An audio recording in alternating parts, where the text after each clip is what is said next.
Hello everyone, how are you doing? This is MD Tech here with another quick tutorial. In today's tutorial, I'm going to show you guys how to go about updating Windows 11 to the latest version without having to worry about any data loss. Just there's always a chance of data loss whenever you turn on your computer, but generally speaking, this should be a pretty safe way just to check for updates.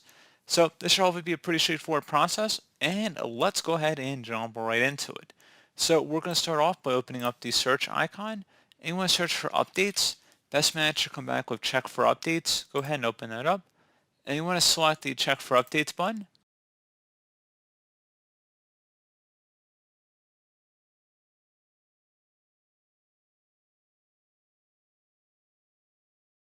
And if there are any updates available, they should automatically begin downloading. This is both quality and feature updates, so bigger and smaller updates should all be included in here. However, I will also show you guys another way how to do it. So this may be a little bit early because Windows 11 is still in the beta period. But if we go on to Google, so I'll show you guys the example for Windows 10. I'm assuming that Microsoft will offer something very, very similar for Windows 11 here. So if you search for Windows 10 Media Creation Tool, just go ahead and search for that.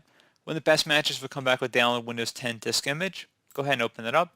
Again, you would just select download Windows 11. I'm almost positive that Microsoft will make a page for this, down the road.